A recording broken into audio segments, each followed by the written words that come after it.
Hello les amis, bienvenue sur les Cailles du Dragon. Ça fait un petit moment qu'on ne s'est plus retrouvés. J'ai pris ici un petit moment entre deux pour vite tourner cette petite vidéo. Ici dans même pas 2 heures, je dois déjà partir au boulot.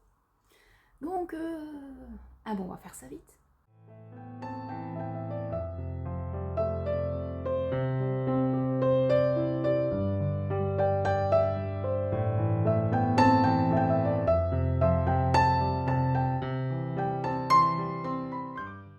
Aujourd'hui, on se retrouve pour un book haul, le numéro 17 si je ne me trompe pas.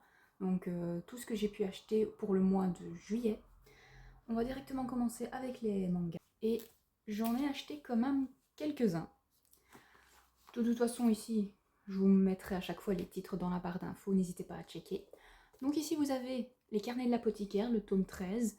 Pour l'instant, je m'arrête un peu au niveau de la lecture de cette saga, parce que j'essaye d'en avoir un petit peu sous la main, parce que ça se lit tellement vite que voilà, j'attends encore un peu.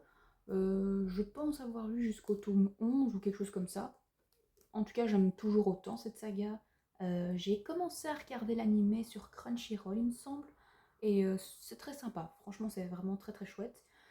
Vous suivez en fait les aventures de cette jeune fille qui en fait qui a beaucoup de connaissances en tout ce qui est l'apothicaire, donc toutes les connaissances des plantes et tout ça, la médecine on va dire.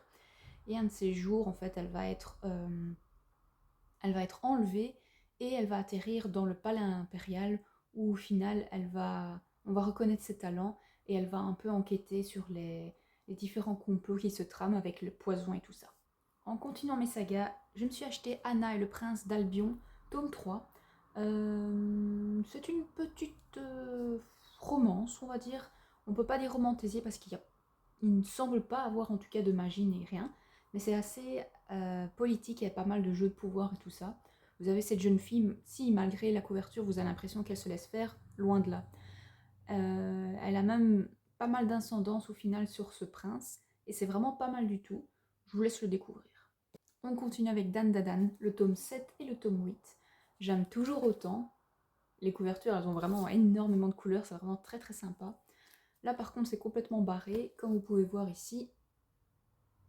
Voilà, j'aime toujours autant cette saga.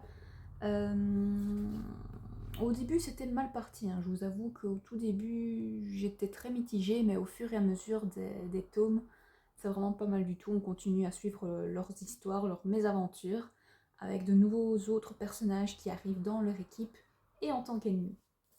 J'ai vu ceci en magasin, j'ai continué à l'acheter, j'aime toujours autant, c'est assez sympa. Bon, bien sûr, je suis un peu moins fan, je vous avoue, du fait que qu'elle soit une petite fille et lui un jeune homme. Mais heureusement, il n'y a rien de bien compromettant, on va dire. Il y a bon, un petit bisou, on va dire ça. Mais c'est tout, heureusement. C'est bien, il y a plus de politique dans ce tome-ci, c'est vraiment pas mal du tout. Et déjà, je vais pas vous redire le titre, hein, je pense que vous pouvez le voir.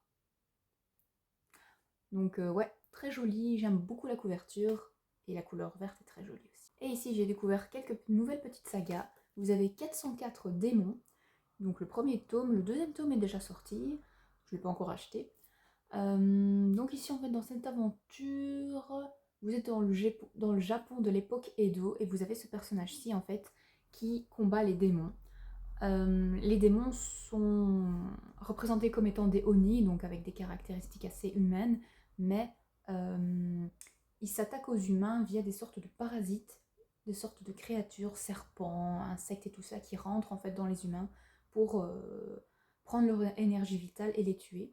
Donc ce personnage en fait tout pour essayer de supprimer ce mal.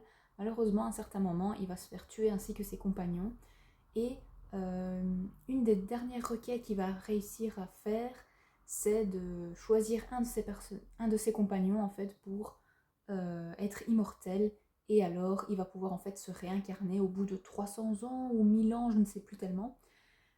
Malheureusement, ce sera à notre époque actuelle où en fait il va se réincarner, oui, mais sous la forme d'un petit poussin, et il va rejoindre son compagnon qui continue en fait à aider les humains face aux démons.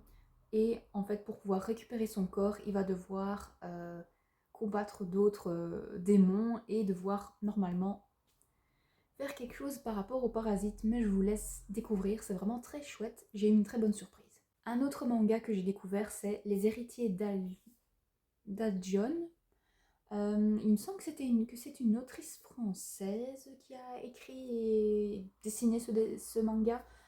Les dessins, je suis un petit peu mitigée. Disons que parfois les dessins sont un petit peu bof bof.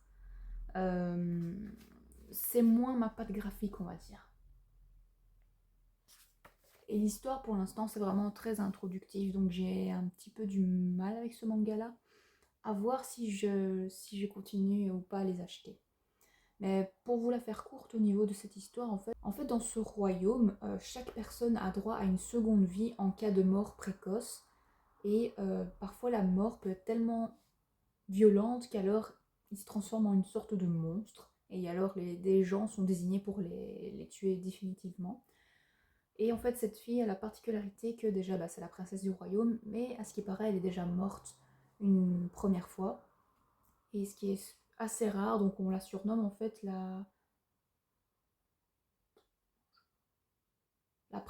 princesse cadavre. Voilà, pour l'instant je suis un peu mitigée, donc je sais pas vous donner un avis assez conséquent, à voir si je m'achète le tome 2 ou pas. Et enfin au niveau des mangas, voici le tout dernier que je me suis acheté, c'est Goku Rakugan. Non, Goku Rakugai. C'est pas mal du tout.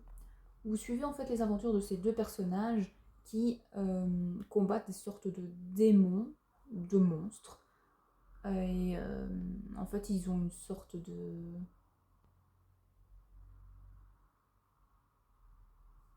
Ils ont une sorte de bureau et ils partent en enquête et tout ça. C'est pas mal, c'est aussi assez introductif, donc je sais pas vous en dire beaucoup plus. Mais celui-ci déjà me plaisait un peu plus. On va maintenant passer au niveau des romans. Le seul poche que je vous présente pour ce mois-ci, c'est Tiziri, le tome 2. Très très très joli, j'aime beaucoup ses couleurs bien sûr. Et en fait, c'est une duologie, donc c'est fini avec ce tome-ci. Normalement, il y a un préquel ou du moins un tome dédié à un personnage en particulier. Je vous avoue, je ne sais pas s'il va sortir en poche parce qu'il est sorti il n'y a pas longtemps seulement en format broché. Mais voilà, d'ici le courant de ces derniers mois, je vais certainement le lire pour pouvoir terminer cette saga. Mais ouais, si vous aimez tout ce qui est un peu les vibes du film Pandora avec les Na'vi, et plus ou moins une petite romance, sautez sur l'occasion. Sautez sur l'occasion, je pense que ça vaut vraiment la peine.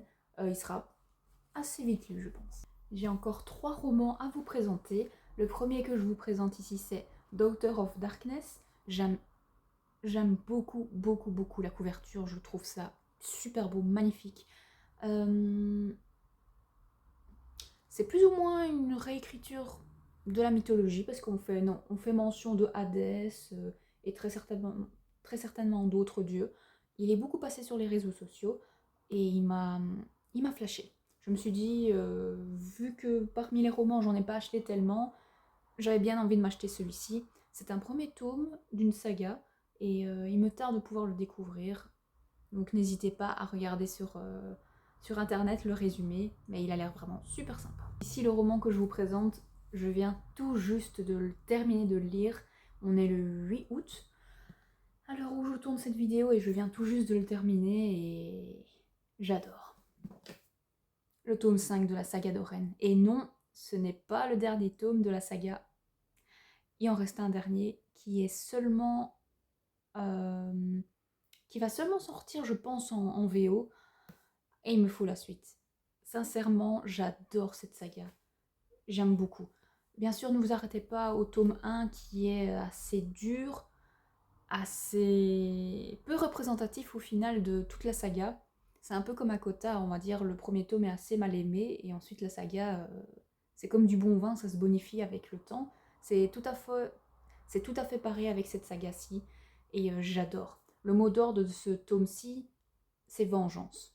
J'ai envie de dire ouais, quand même vengeance. Pas autant que le tome 3, enfin d'une certaine manière si, mais c'est vengeance et c'est souffrance.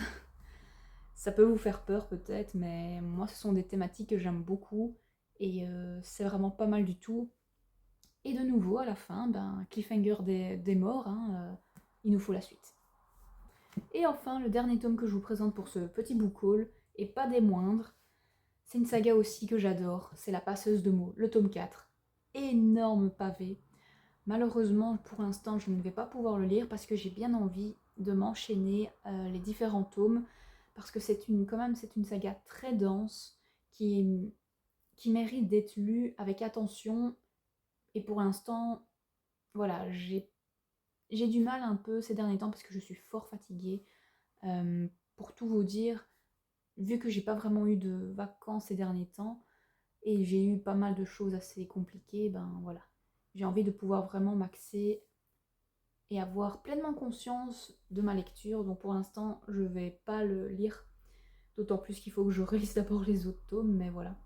Je suis très contente en tout cas de l'avoir dans ma bibliothèque et il me tarde de pouvoir lire cette belle brique. Comme je vous l'ai dit, les amis, c'est tout pour cette vidéo. Comme vous pouvez le voir, je suis un peu fatiguée. Je vous avoue que ces derniers temps, c'est un peu compliqué. Comme vous savez, en mai, il y a eu le décès de la petite Lilith, malheureusement. Il a fallu préparer tout, le déménagement, donc tout nettoyer au niveau de l'appartement, de la maison ici.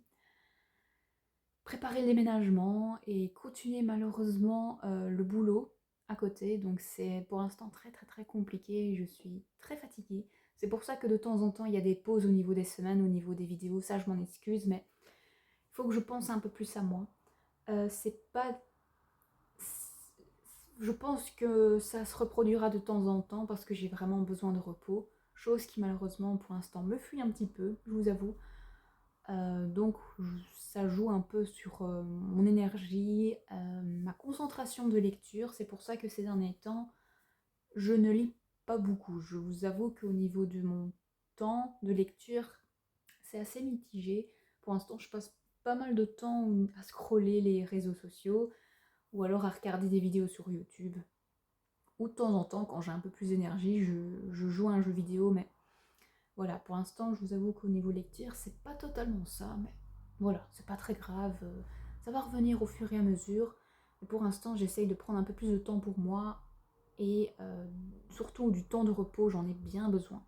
Ici, les prochaines vidéos, voilà, ici vous avez le book haul. Normalement, il y aura l'update lecture également. Très certainement que je vais la filmer à la suite. Et après, vous aurez le bookshelf tour de cette pièce qui sera très certainement également la suite. Mais après, je me demande si je ferais pas une petite pause pour un peu plus me reposer parce que je sens que j'en ai bien besoin. D'autant plus que au niveau du boulot, je n'ai plus vraiment de jours de repos. Tout s'enchaîne au fur et à mesure et ça commence à faire beaucoup, je vous avoue. Donc, on va se retrouver pour la prochaine vidéo, soit l'update lecture, soit le bookshelf tour, nous verrons bien. En tout cas, je vous souhaite vraiment de très bonnes lectures et on se dit à la prochaine.